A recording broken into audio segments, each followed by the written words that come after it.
his journey, the insights into emerging technologies, and advice for aspiring entrepreneurs in this fast evolving space. People could, invest Bitcoins and Ethereums. Telegram, we have a lot of Web 1, Web 2 people, not Web 3 adopters yet, right? Actually, it was in Dubai. We were in Dubai. It was quite rainy at that time. During the flood time. Yes, and Pavel Durov was on stage on April 19th, and we announced the launch of Blum, right? Blum. Yes.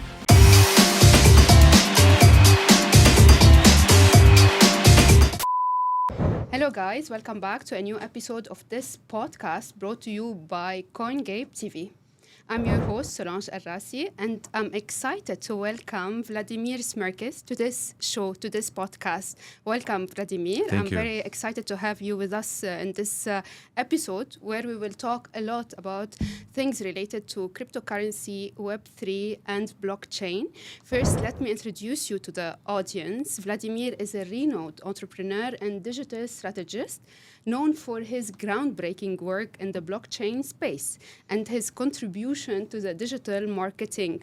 He's the founder of Blum, the co-founder and ex-head of finance of Binance CIS Central Asia, and columnist in Cointelegraph and Forbes.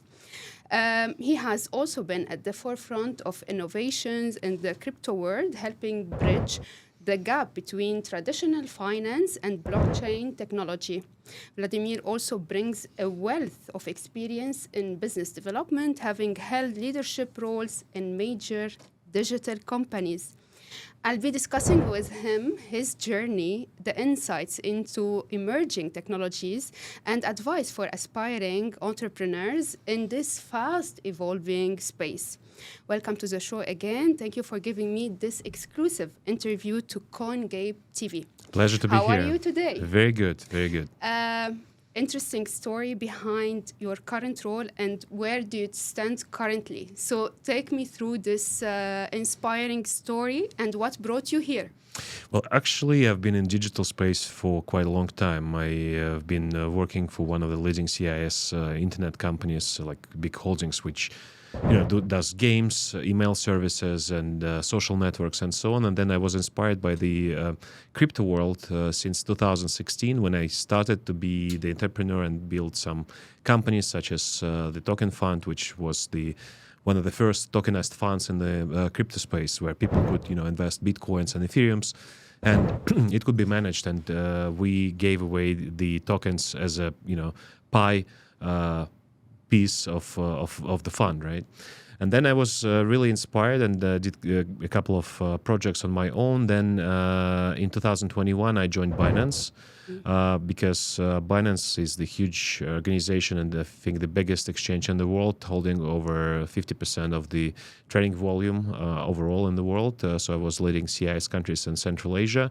Then together with my current partner and ex-boss, Gleb Kosterev, we decided to launch an exchange when we left Binance, right? It was quite obvious because I've spent 2 years at Binance and he spent 5 years at Binance being the vice president and was directly reporting to CZ, which we're going to see in Dubai very soon, right? During the Binance Blockchain Week, hopefully, which is around the corner.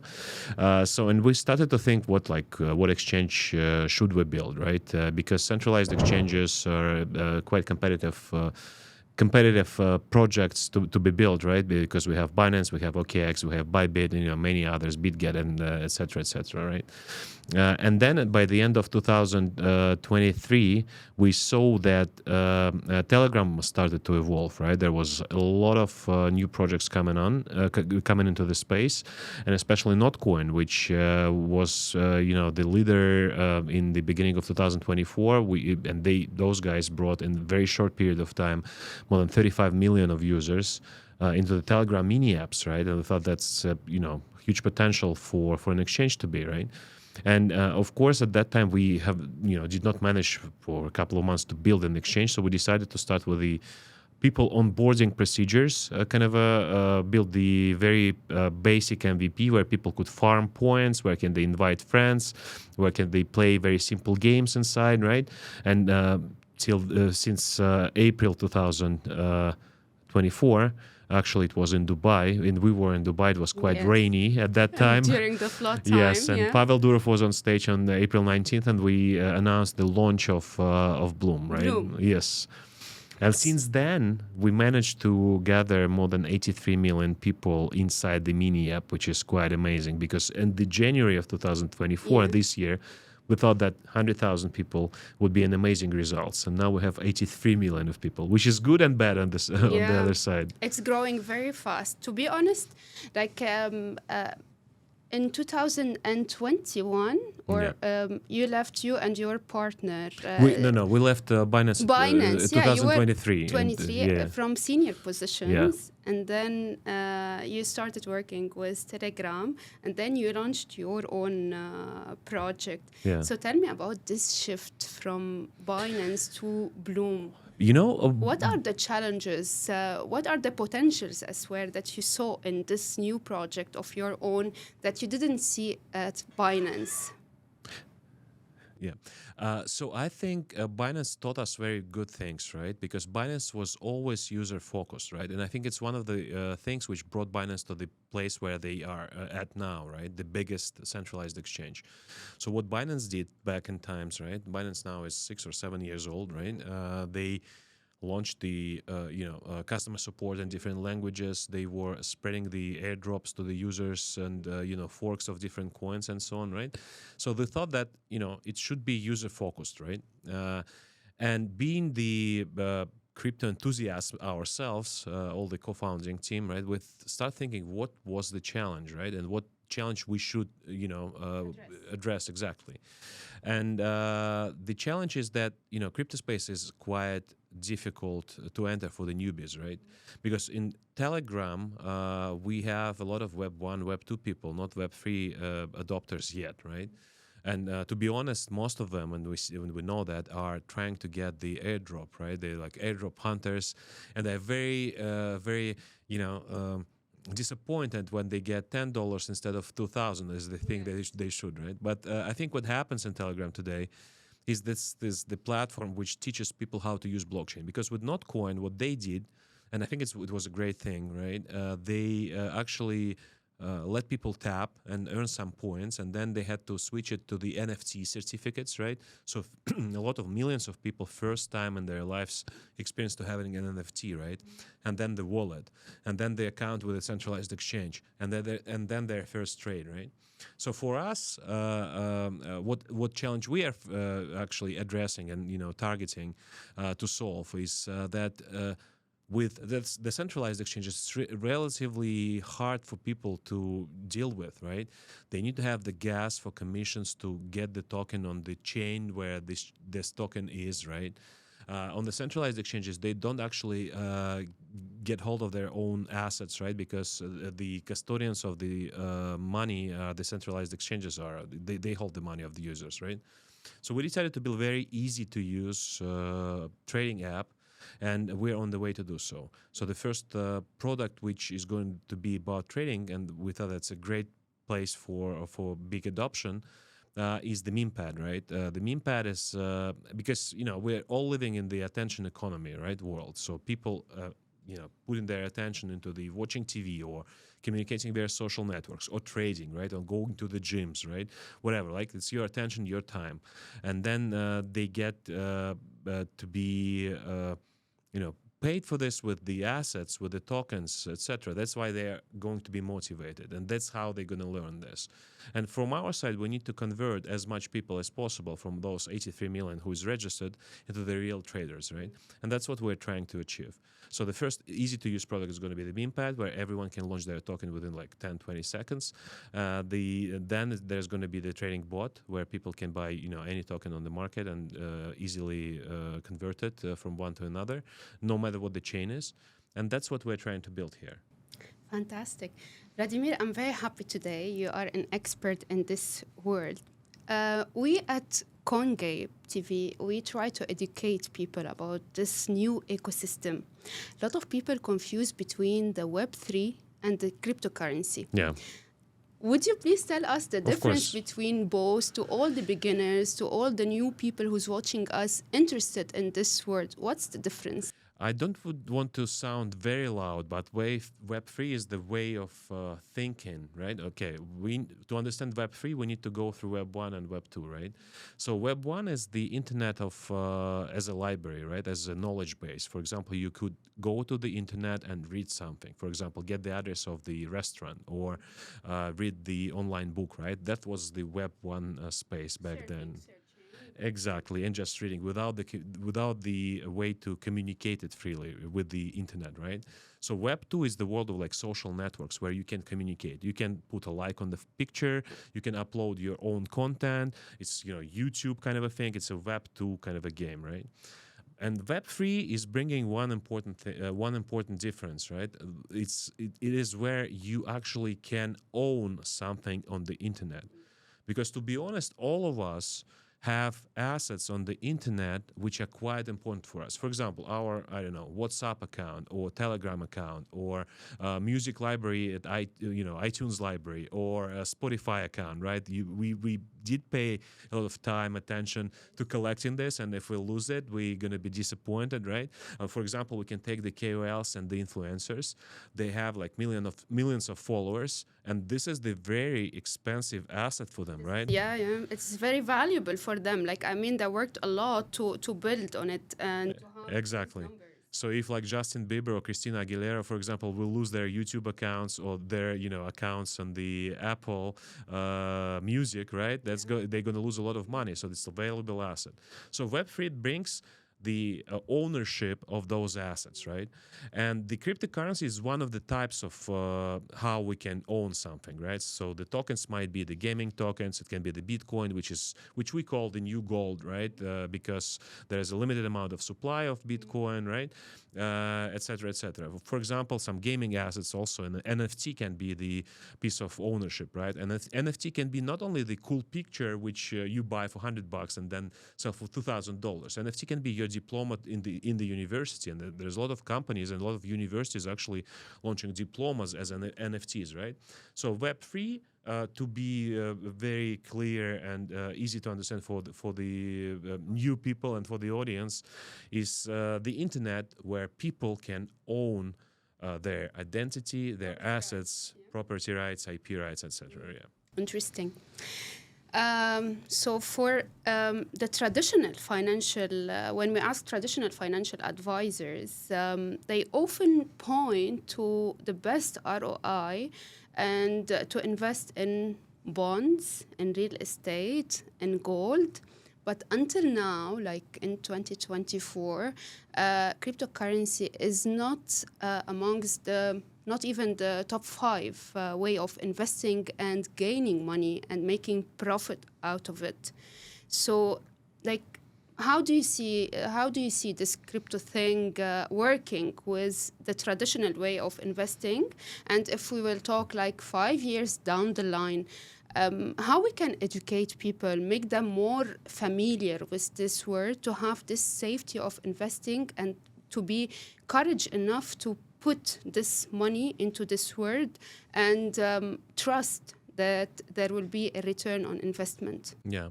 I think we're still very early, right? That's what CZ from Binance was always saying. And I truly believe that we're still early, right? And we're too small for now. That's why, a lot of financial institutions just now starting to explore this space, right? The pension funds from Japan, from different countries, they looking at the cryptocurrency as the alternative way of investments, right?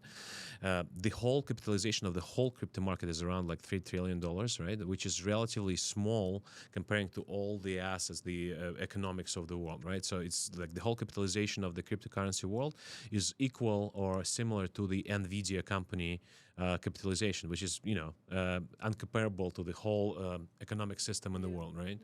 So we're very early, right? But we've seen.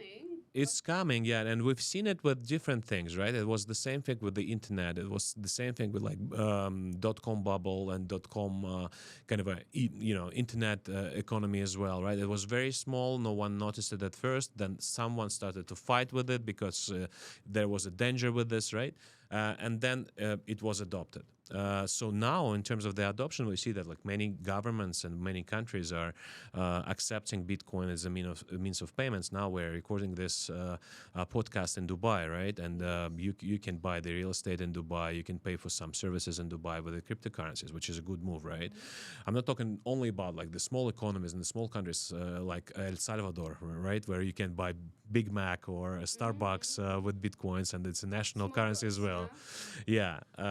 Also, CBDC, right, central bank digital currencies, which is the crypto asset which is backed up by the real currency of countries. So they use the blockchain as a technology to provide transparency and the speed and the transaction costs to be very low comparing to the regular finance registries, right, which they had previously. So I think it's coming there. Of course, it's still the cryptocurrencies among even top 10 are very volatile and very dangerous. And, people should not be going all in or, taking the credit money to invest in the cryptocurrencies.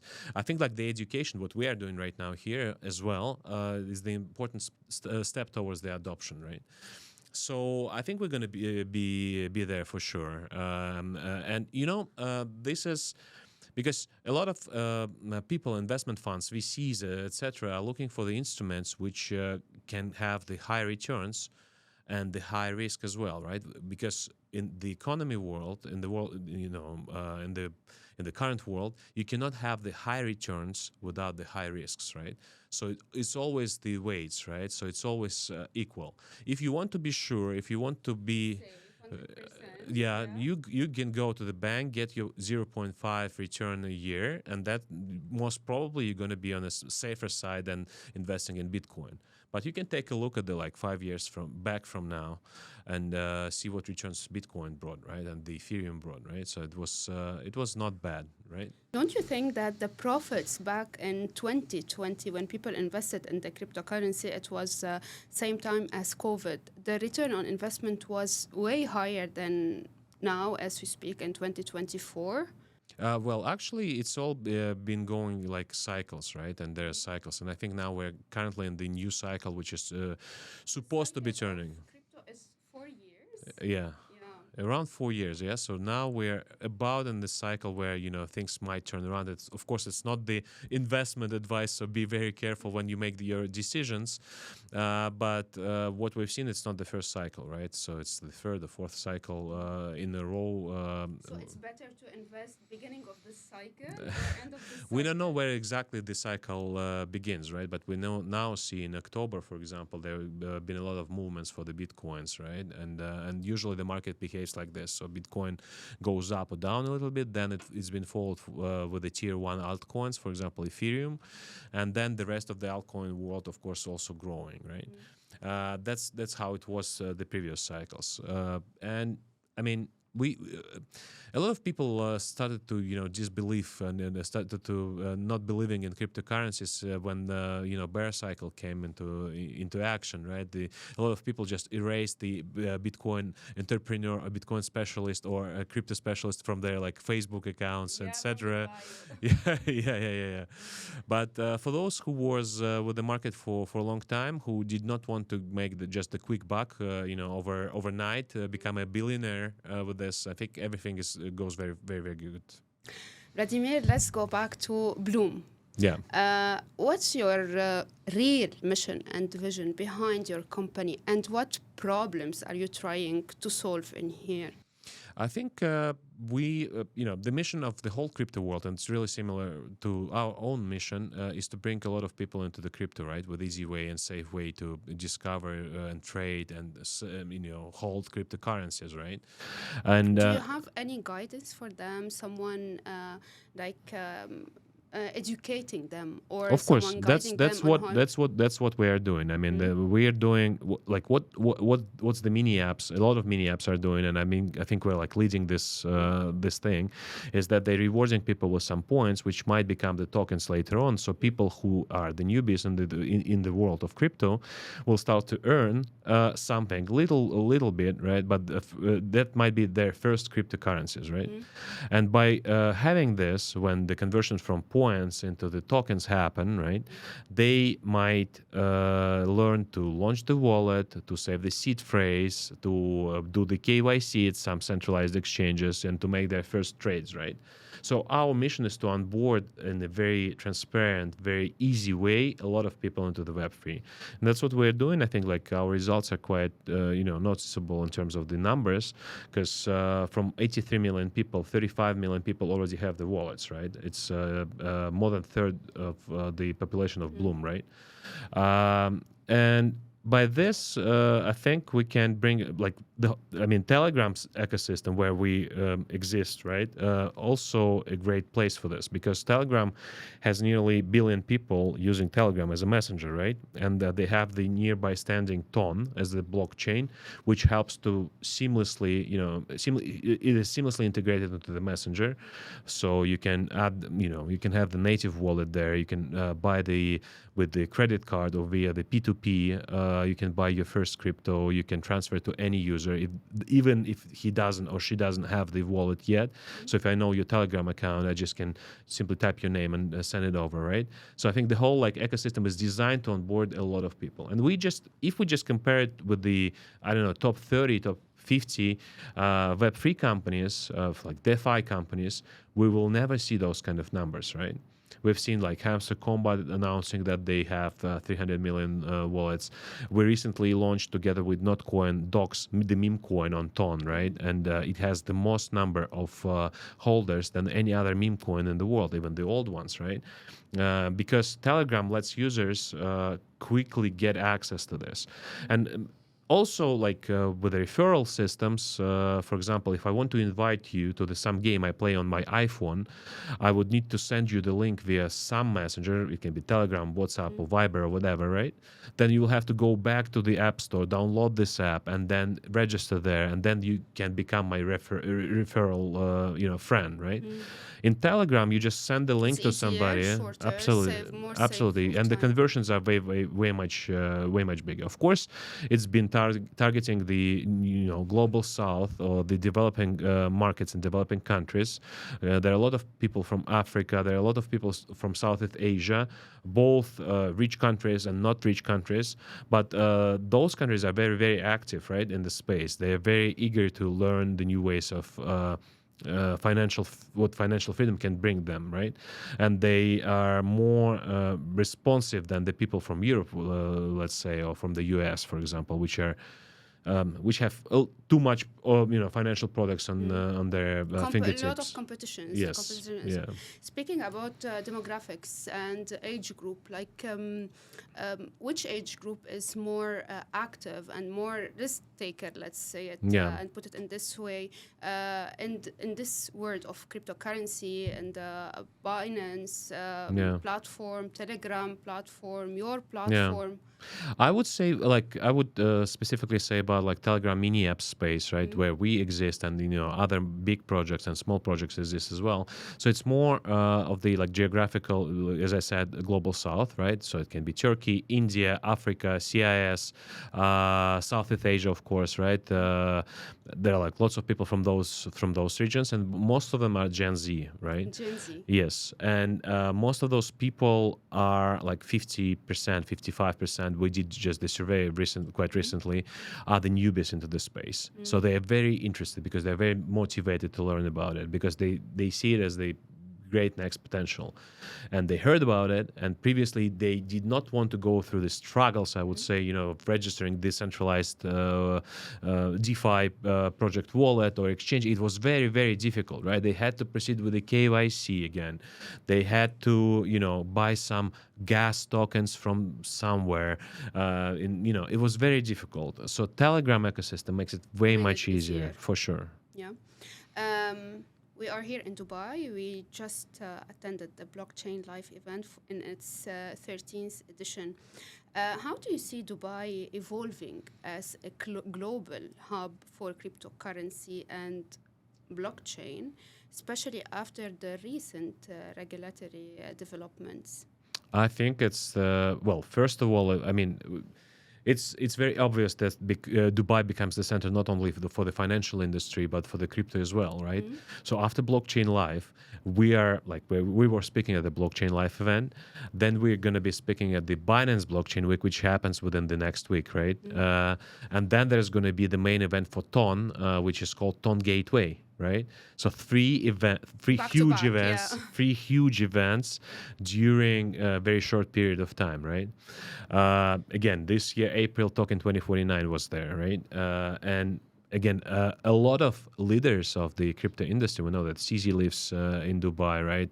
There's Bybit, OKX offices, right? A lot of offices of the big crypto companies are located here. It's really convenient. I think the regulations are hard to complete, but that's the way it's supposed to be. But again, with all the taxes, it's quite comfortable to be, right? For people from around the world, it's a neutral place, right? So I think Dubai accepts all the nations, all the countries, no matter what difficulties in the world there is. Yeah, exactly. So I think that Dubai is the ideal place for crypto world, and that's what we're seeing now. That's what's happening. To evolve and grow more and more. So where do you see cryptocurrency making the most impact in solving global problems, let's say, such as financial inclusions, aiding underbanked communities and other I think problems? for all the unbanked countries, we still have a lot of unbanked countries and unbanked people where the financial services do not reach them, right? For example, a lot of people, I know the statistics of Trust Wallet, for example, is the biggest DeFi wallet, right, in the world. It's owned by Binance, but still, like majority people are coming from the Africa, right, the region. So it makes a whole bunch of impact. Southeast Asia as well. That's where crypto helps people to, transfer money between each other, et cetera, right? And we know that USDT is also used quite largely in the financial transactions between countries where traditional institutions cannot be used, right? So I think that's a huge impact for the whole world, for sure. So what trends do you believe will have the biggest impact in the coming years, in the next 5-10 years down the line, like Web3, blockchain, cryptocurrencies? All of them, they are shaping and reshaping the technology world. Which one will make the most impact on different industries? Again, maybe I'm too deep dived into the Telegram ecosystem, but I think it's like the new way of distributing the different products, right? And we know that not only Telegram goes towards this way. So we had the WeChat, right, the Chinese messenger, but with hundreds of thousands of apps. But of course, blockchain was not implemented there because of the Chinese regulations, right? So now Telegram shows that the blockchain and the way of distribution, the products through the messengers, and the messengers are becoming the super apps, right? It's not just the messenger. You can have the meetings in there. You can play games in there. You can transfer money in there. You can use blockchain in there, right? So some kind of a, super apps. So Telegram shows the way how blockchain and the huge audience of messengers can be, built together and combined together for the good, emerging. right? What roles beyond this role? When it comes to media, when it comes to healthcare, when it comes to supply Of chain. course. I'll tell you about this. So Telegram goes there. We know that the Line messenger, which is also huge in India, for example, and in different countries, also going to be blockchainified, right? So this is first thing. So the mass adoption instruments and the distribution channels. The real world assets, right? What we're saying by, for example, tokenizing bonds and different other assets from the fintech and from the financial industry, right?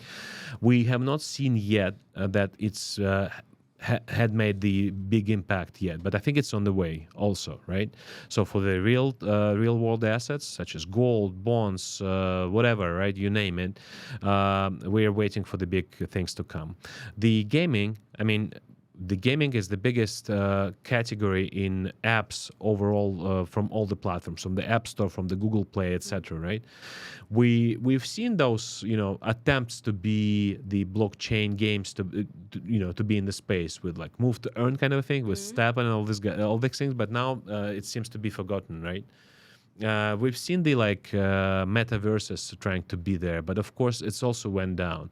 So now we're seeing that the big titles, AAA guys, are moving towards this direction. So the gaming industry is going to be in the blockchain field with more fit in, right? That's the second one. So like way of distribution, the channels through the super apps messengers, the real world assets, and I would also put there the CBDCs, right? What the central banks of different countries is adopting crypto, like blockchain as a technology for distribution. So RWAs, the gaming industry for sure, and for the blockchain as the technology, right? So we need to understand that underneath all the cryptocurrencies, we have the blockchain as the technology, right? So it is used for different financial channels and financial products all around the world. Amazing. When it comes to you as Vladimir, entrepreneur and investors, what do you think your biggest challenge and problems that you're seeing in this world versus if you were investing in the traditional, the traditional industries, if we can call it? Well, I think there are a couple of them, right? First of all, the technological challenges, because now it's not very easy to get the right amount of developers who can build and who might be interested in this in the field, but they get a lot of money, and it's still hard to find them, right? Because so first of all, we need to educate both the large population of people and the developing world, the regulators, and everyone. So the education of the benefits of blockchain, right? That's the first challenge, because it's still, of course, it's getting better, but it's still for some people is just the Ponzi scheme, right? So that everyone thinks that you just get something, you get screwed, and Yeah, 100%. So how we can educate ourselves on this? Like read more blogs, follow. I think more, a lot of blockchain companies are making these efforts, right? We have, for example, Blum Academy on the YouTube. So we motivate people by watching these short videos about the blockchain, what are forks, what is mining, what is DeFi, what is Stone, what is BNB, different currencies. Step by step, we're doing this. Binance did the same thing, right? They had the Binance Academy, and they worked with a lot of universities. And I personally did engage them with the CIS universities in different countries, Kazakhstan, Uzbekistan, different parts of the CIS, for example. So a lot of cryptocurrency companies, making these efforts, and I think there'll be more of this, because if we educate people better, they'll be more engaged. So it will be better even for business purpose, right? So they will leave more commissions, they will be making more trades, and so on. So I think the education is the main challenge. And what you guys doing here at CoinGape is also a great thing for educating people. So how you keep yourself updated on the latest trends, what's happening in the world? I mean, you are very busy investing, following up on your job, your work, your platform. But how you keep yourself updated to know what's happening? Instead of sleeping 8 hours, I sleep in the good days 4. Keep reading all the news channels on Telegram, right? I'm combining them on Telegram. That's the main source of truth for me. Of course, I'm looking at some videos and trying to get the sense of it, and I talk a lot of people on the conferences. Again, here the 3 conferences happening at the same time, so at every conference I get minimum 50 contacts, and minimum 50 people approach me and tell about their projects, so I'm happy to negotiate with them as well. And how you keep on pushing boundaries? It's part of life. This industry, it has some ups and downs, and when you face big losses, for God forbid, how you cope with it, how you manage it? Well, now I don't invest that much, right? So I'm being, I've been taught you cannot ride a bicycle if you have not been fallen, right? Yeah.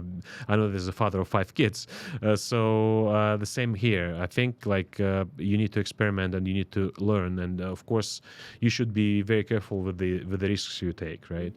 So I'm really careful with the risks. I do invest and help a lot of companies to grow. That's my input in there, so I get a stake in those companies and this things. And we're doing this with Blum Labs, where we help projects to grow, and then in return we receive, token allocations and tokens for the for our audience and for the Bloom itself. So that's how we act right now. And for myself, Can you share personal habits? of course, Certain personal routine to ones follow? I've turned because it's all about the psychology, right? So if a lot of people lose when they sell when the price is very low and they buy when the price is very high, right? So best for me, what works for me and which the discipline which I follow is the cost dollar averaging, right? So every like fifth date of every month, if I have spare money, well, I have a certain amount of spare money, I do keep buying my favorite cryptocurrencies. Which is it? Which is your favorite one? Well, I always buy Bitcoin and Ethereum because I do believe it's the fuel for the industry itself, right? And from time to time it changes. Previously, I was keep buying the BNBs because I was working at Binance and I did believe in the company and still do. Now I'm also into the ton as well, right? And sometimes I do experiment, and I love this because there's.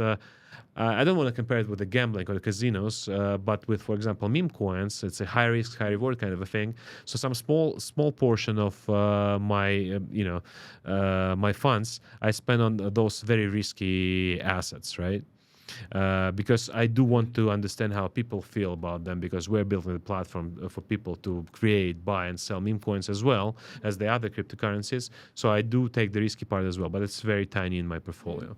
Do you think social media is affecting the performance of cryptocurrency? Like Of if course. we see any, let's say, tweet or Of a course. quote on any social media from a public figure or Yeah. a mentor, how it's affecting the business immediately and stopping people from reinvesting in this specific currency, or maybe rethinking twice on what to do? We know some figures like this, Yeah. right? Mr. Elon Musk, for Elon Musk, example, yeah. or Justin Sun, right? Which helped to grow the recent beginnings of his, which was called the Sun Pump, the pump fund kind of a mechanics, the meme pad which we built, but they built it on Tron, and of course some tokens are affected by the by his tweets and his sayings, right? So I think those people should be very careful when they say something, right? Because it Yes. might affect people. A mass Exactly, population. exactly. So I don't know why Mr. Musk. I really adore his entrepreneurial skills, and he's a great guy. I mean, he's like I'm in love Do with you the think Tesla these people brand. they make it on purpose just Of to course, of make course. some balance or some fluctuation to the market? I think they know what they are doing. Yeah, I mean, Mr. Musk. I'm sure that he knows that if he, posts another Dodge, something video, that it will affect, right? Or if he will say that he, Tesla will adopt, accepts Bitcoin, of course it affects the markets, right? And crypto world was always about the community, right, and the voice of the people. And I know that. I know for sure that some of the huge centralized exchanges, of course, they look at Twitter, they look at Discord, they look at different social media, and they see what's the temperature about the token they want to list, for example, right?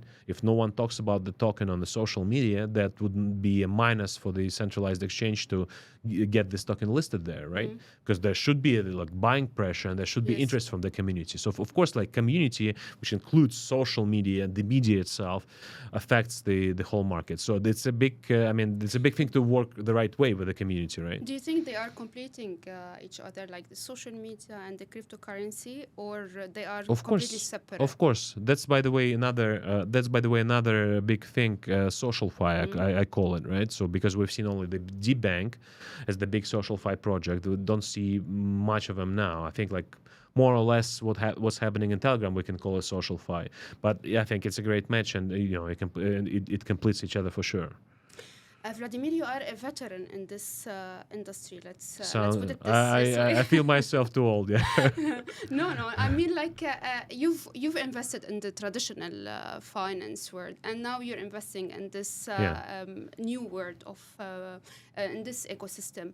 I mean, if you want to give some advices to the beginners, to the people who's willing to take this risk, but still confused, where to start, how you you put them on the right track and encourage them to start. Yeah.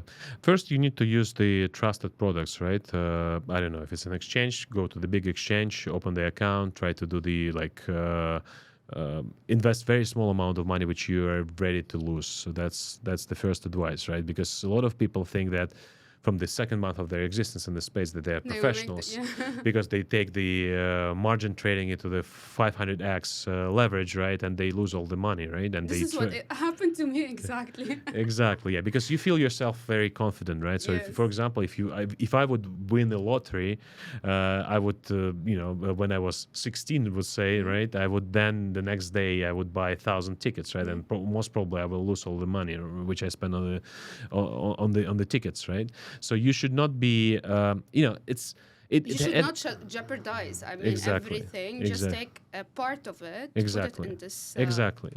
And don't go all in all the time. I mean, you should be taking risk. I mean, cryptocurrency trading is not for everyone. I think it's all about your psychology, right? So there are ways to invest for everyone.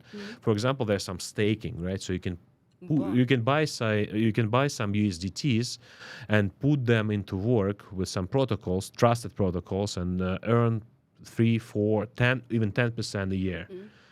You won't have to do anything. You just check your balance, right? You might, get the proceeds from the investments, and that's going to be it. And it's going to be way much more than the traditional finance can provide you, right? But if you want to become a trader, this is the full-time job, to be honest. For example, CZ, again, I think he's a great source of information for me.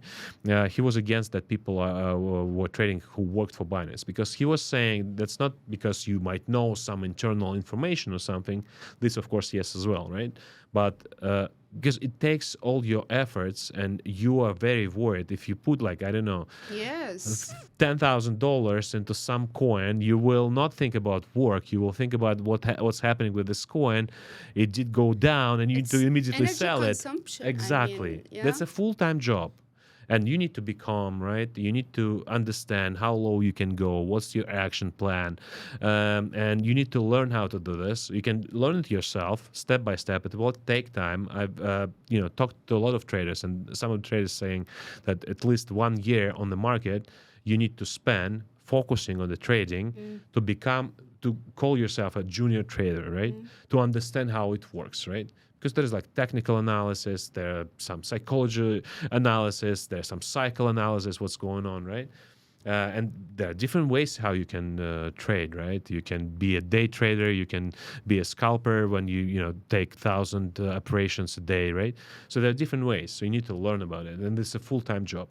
And another thing which we discussed, that you can be a cost dollar average trader. For example, you have a salary of $3,000 and you want to invest $500 every month, and you choose your favorite 3 or 4 currencies, and you just every month buy these currencies at a specific date, no matter how much they cost. If you believe that the industry will evolve, I truly believe this, right?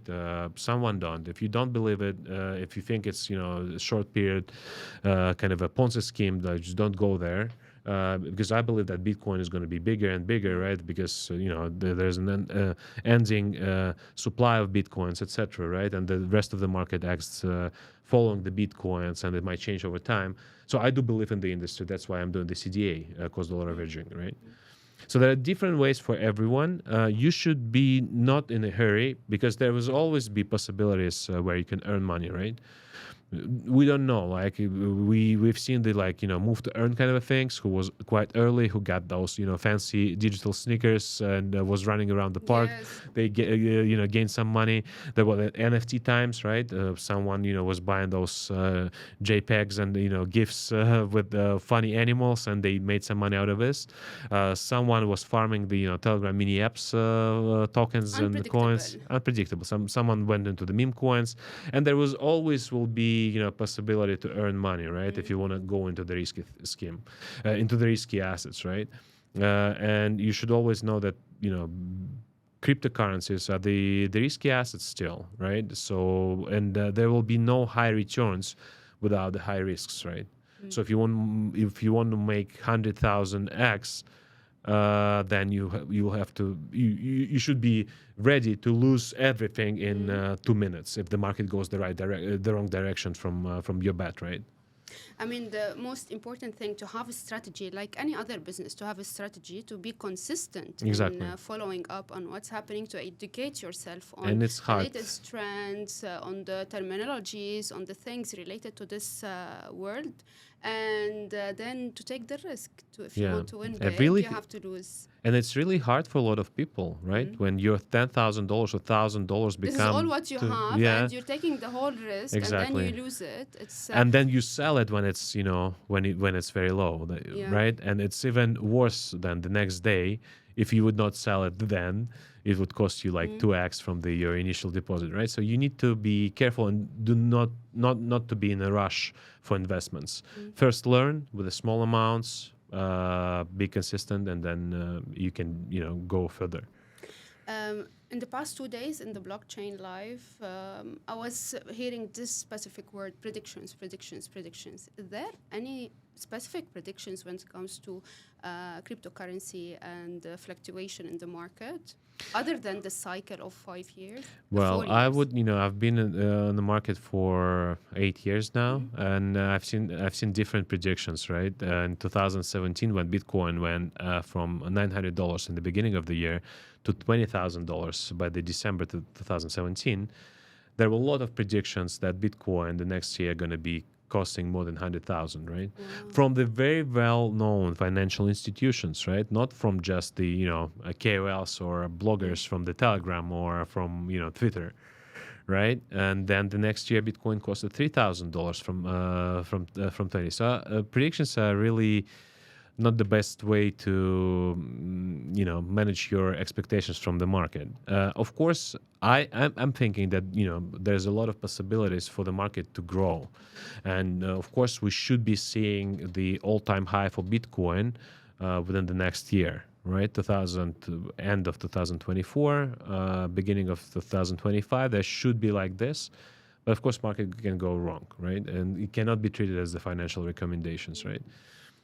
So it's really, hard to make decisions based on someone's, even the great financial institutions' recommendations and predictions, right? Other than the cycle. The cycle, we've seen it, it's there. But also from the other side, right, when everyone understands the cycles, they might stop working. Because, if you understand that, then it will go down for sure, and then it go up, you would put $1 billion towards this, and it will turn the market the other way around, right? So what's next for you and for Blum? And do you have any exciting or something that you want to share with us and with our audience regarding new innovations, new projects when it comes to you and Blum in specific? Yeah, well, we want to launch, and we need to launch, and we're working on this. And actually, the exchange and the trading app itself on the back end is ready, and we're testing it. So we will bring the trading products, right? The first one will be the meme pad, and then they're going to be the trading like spot, swaps, and the futures, perpetual futures, of course. And everyone, I think, is like waiting for the listing of Blum. I think it's gonna, we want it to be happening after the trading functionality is rolled out, right? Because I think the best time for listing is when you are the maximum of your capacity. And when we've seen over the last 6 months that there have been some waves for Blum. When we launched, there was a wave. Then there was a stable period of time for months and a half. Then we started to do the airdrops. We started to grow again. So I think after we will roll out the trading functionalities, which is really soon to be, I'm hoping that we're soon going to be able to manage this, then we can start talking about the listings. Amazing. I want to end this amazing interview and very insightful interview with you on this note. CoinGape is always promoting crypto entrepreneurs and educating people about crypto. And what's your one piece of advice for our team and for our audience who's watching you today? I think I don't understand any reasons why why anyone should not be exploring the crypto space. There's so many different angles how you can do this. You can do media, you can do events, you can do launching your own meme coins or Telegram mini apps or games or writing books about it, right? So lots of things. Crypto space is very well paid for the people who join the companies, right? And there's a lack of good professionals in the field. So I advise everyone, because of course I'm biased a little bit, right? But I advise everyone to explore those opportunities. If you're a marketer in some classical Web 1, Web 2 company, take a look at the industry. If you're a developer or you have a game in the Web 1, Web 2 space, take a look what opportunities it can bring. If you're, sport kind of a company producing something, create your own like NFT collections or sports app within the Telegram or wherever, because it brings a lot of opportunities and a lot of new people, especially in the space where we are evolving. I heard someone saying that 1 year in crypto is equivalent to 7 years in the normal world. I feel Is it true? That's true. It's a fast moving. Very fast moving. Industry. You see, I'm 12 years old and looking like this with a beard. Just joking. You're still young. A lot of things to explore. That's for sure. That's very fast. So I think like crypto is the maybe on some, I don't know, drugs or something. It's so fast because a lot of things happening. The market turns around all the times very fast, right? And very volatile. And I think this energy kind of speed of this energy is really cool. I feel myself very cool in this space because there's always something happening.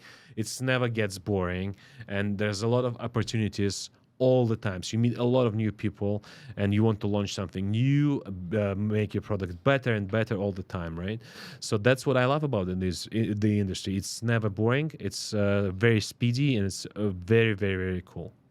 Amazing. Vladimir, it was amazing talking to you and chatting with you today. All the insights and all the information that you shared with me, with our audience, I'm sure it will be an added value to this ecosystem, to this world. I hope everyone will get benefit out of it.